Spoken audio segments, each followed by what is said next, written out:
In 1908, the most powerful woman in the world was dying. For 47 years she had ruled China, the largest empire on earth, home to a third of all humanity. She had outlived emperors, crushed rebellions, and stared down foreign powers who wanted to carve her country apart. And when she was gone, the history books would give her one word: monster. But here is what they don't tell you. She began as a teenage girl with no name worth recording, no power, and no future anyone could see. She ended as the only woman in 2,000 years of Chinese history to hold absolute power in her own hands by her own will. So why do we only remember the monster? Her birth name is lost to history. We don't even know the day she was born, only the year, 1835. She came from a family of the Manchu ruling class, but a minor branch, poor, undistinguished. When she was a child, her father died and the family struggled. At 16, like thousands of other girls from eligible families, she was sent to the imperial selection. The emperor needed concubines. Not a wife, not a partner, one of many. She was chosen, and she was given a rank near the bottom, a position so low that, in the vast machinery of the Forbidden City, she was almost nobody. A beautiful nobody, in a palace full of beautiful nobodies, all of them waiting for a man they would see maybe once in their lives to notice them. That was her beginning.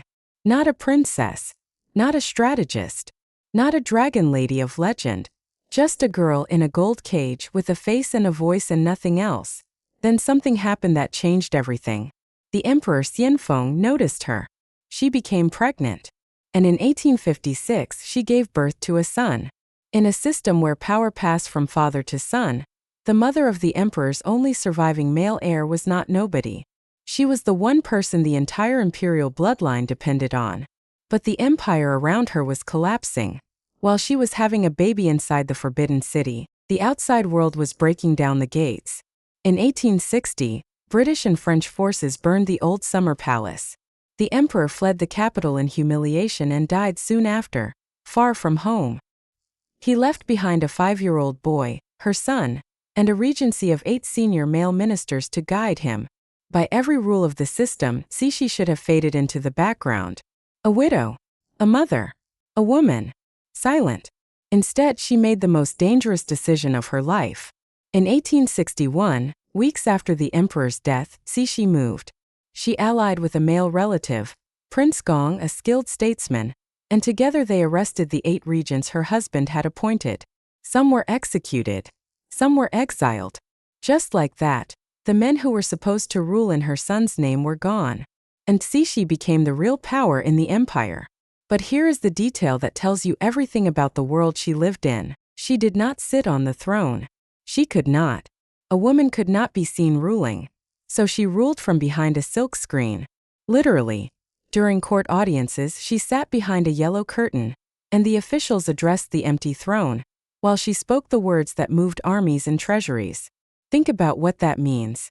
She held absolute power. And the system was so terrified of a woman being seen to hold it, that they built a curtain to hide her. The curtain became her signature. Ruling from behind the curtain is how Chinese history remembers her reign. Not the empress who ruled, but the woman behind the screen. She accepted the screen, because the alternative, a woman openly on the throne, was unthinkable to the men around her. So she did the only thing a smart woman in a locked room could do. She ruled from the shadows, and let them pretend she wasn't there. For the next 4 decades, Cixi did something her critics rarely credit her with. She tried to save a dying empire by dragging it into the modern world.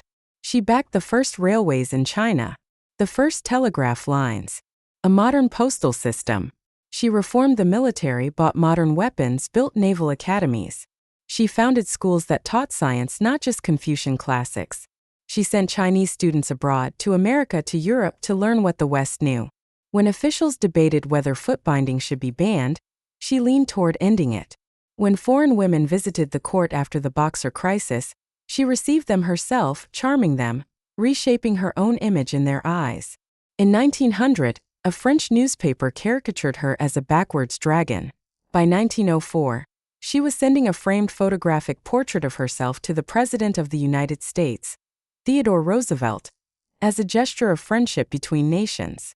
She understood, perhaps before any ruler in China, that image was power. She hired a court photographer, Yu Xuanling, to stage portraits of herself as a serene bodhisattva, as a graceful lady of leisure, as the dignified head of a great civilization. She sat for an American painter, Catherine Carl, who produced a portrait now held in Smithsonian collections. This was a woman who controlled her own story, who built her own legend, who refused to let others define her face. And yet, the photograph survived. The painting survived. The legend she built is still visible to us today. But the verdict of history was written by the men who lost to her. Here is where her story turns dark, and where the questions get hard. Her son, the Tongji Emperor, died young, barely 20, with no heir. So Cixi did something extraordinary. She installed her own nephew, Guangxu, as emperor, a child she could control. For years she ruled. He grew up, and as he came of age, the tension between them became a fault line. In 1898, the 27-year-old Guangxu launched a furious program of reform, the 100 Days Reform, trying to modernize China by decree all at once. Cixi watched, and she crushed it. She placed him under house arrest in a small island pavilion in the Forbidden City. He would spend the last decade of his life a prisoner in his own palace. Was she protecting the empire from reckless change? Or protecting her own power from a young man who wanted it back? History says she was a tyrant who imprisoned her own blood. But ask the question the other way. A 19-year-old emperor, advised by scholars, issuing 100 decrees in 100 days to upend 2,000 years of order.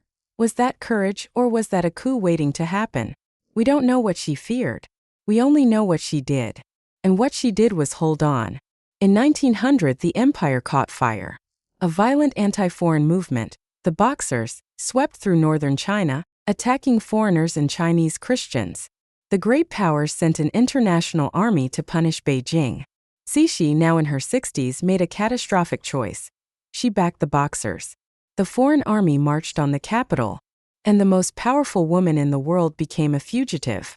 She fled the Forbidden City in the middle of the night, disguised, traveling for weeks across her own empire in humiliating poverty, until she reached the distant city of Xi'an.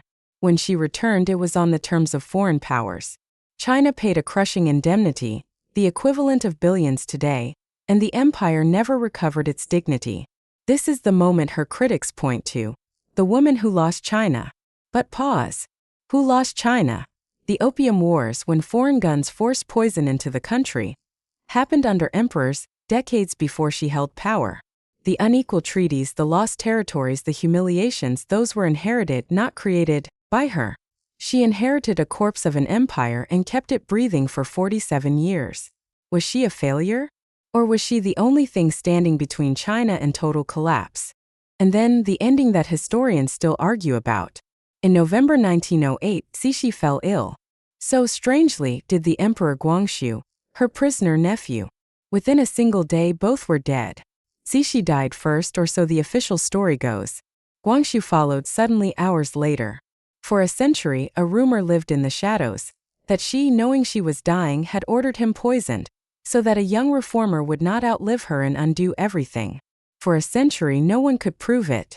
Then, in 2008, Chinese scientists did something no one had done before. They tested a strand of Guangxu's hair, preserved for 100 years. And they found arsenic, a massive fatal dose, hundreds of times the normal level. The emperor had been poisoned. The question is not whether. The question is who. Cixi is the obvious suspect. She had the motive, the means, and the hours. But she was dying too. Some historians now suggest others. Officials who feared a reformist emperor more than a dying dowager. We will probably never know. But here is the haunting part. Two people. One throne. Dead within a day of each other. And the woman who built her own legend in paint and photography, the woman who ruled from behind a screen for nearly half a century, left behind not a statue but a rumor. Now let me tell you the part that should make you angry. Cixi was born in 1835. Queen Victoria was born in 1819. They were near-exact contemporaries. Both women came to power in their early 20s. Both ruled empires that spanned the globe. Both were, in their time, the most powerful woman on earth. Victoria is remembered with monuments. with statues in every former capital, with an age named after her, the Victorian Age. With respect, Cixi is remembered with one word: monster. And ask yourself why. Not because she killed more than the kings and emperors who built their thrones on war. Not because she destroyed more than the men who signed away China's territories in treaties they never paid for. But because she was a woman and she refused to disappear. The men who wrote the history could not process a female ruler. So they wrote her as a warning, as a curse, as the she-devil who ruined a dynasty. And we, 100 years later, still repeat it. Here is what I want you to take from this. Cixi was not a saint. She held power ruthlessly. She imprisoned a reforming emperor. She made catastrophic choices, the boxer-backing chief among them. But she was also the most powerful woman her civilization had ever produced. She dragged a medieval empire toward the modern world. She survived again and again in a system built to erase women like her. And when she died, the system she had held together for half a century finally came apart. China became a republic 3 years later. The woman behind the screen was gone. And so was the empire she had spent her life defending. History called her a monster. Maybe the question isn't whether she was a monster. Maybe the question is, why are we so comfortable calling a powerful woman a monster, and so comfortable calling a powerful man a statesman? Theseus was a founder. Boudica was a rebel. Cleopatra was a seductress. Cixi was a monster. Or was she just a woman who refused to stay behind the screen? If you found her story worth telling, leave a comment. And tell me, who should we cover next?